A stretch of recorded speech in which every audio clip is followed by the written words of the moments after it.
Hello everyone, আসসালামু আলাইকুম। সকালের মিষ্টি রোদে আমার এই নতুন বোতল আর্টের পেন্টিংটার ভিডিও করেছি, সাথে নতুন গাছ লাগিয়েছি।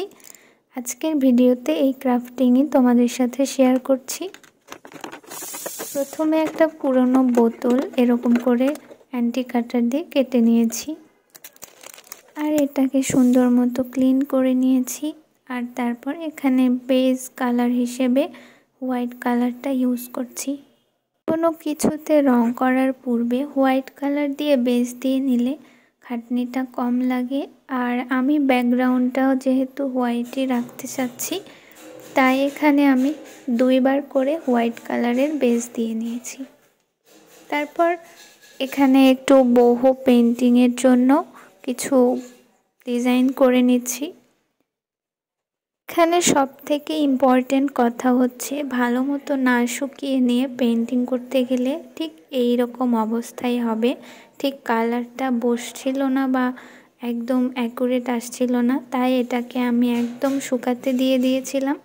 আর তারপরে দেখুন এই কালারগুলো অ্যাপ্লাই করছি, খুব সুন্দরভাবে অ্যাপ্লাই হয়ে যাচ্ছে। আসলে পেন্টিং জিনিসটাই এমন, তাড়াহুড়ো করে কখনোই সুন্দর কোনো কিছু আনা যায় না।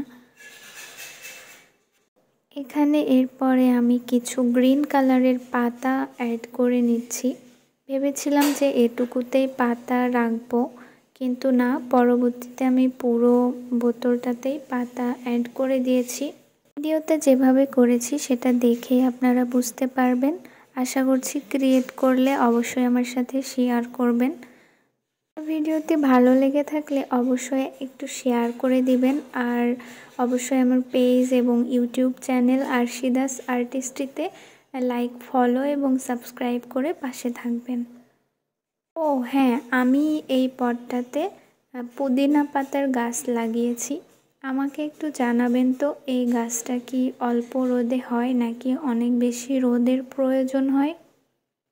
এই তো কমপ্লিট। এবার এটাকে খুব সুন্দর মতো শুকিয়ে নিয়ে ভার্নিশ অ্যাপ্লাই করে নিয়েছিলাম, আর সকাল পর্যন্ত এটা রেস্টে রেখে দিয়েছিলাম। তারপর সকালবেলা আমি এই গাছটা নিয়ে চলে আসলাম, এইটাকে রোপণ করে দিচ্ছি। আর কমেন্টে অবশ্যই জানাবেন যে আজকের এই বোতল আর্টটা আপনাদের কাছে কেমন লেগেছে। আর এই গাছের যত্ন সম্পর্কে কেউ কিছু জেনে থাকলে অবশ্যই কিন্তু আমাকে কমেন্টে জানাবেন। আজকে এ পর্যন্তই, বিদায় নিচ্ছি। সবাই ভালো থাকবেন, সুস্থ থাকবেন। আল্লাহ হাফেজ।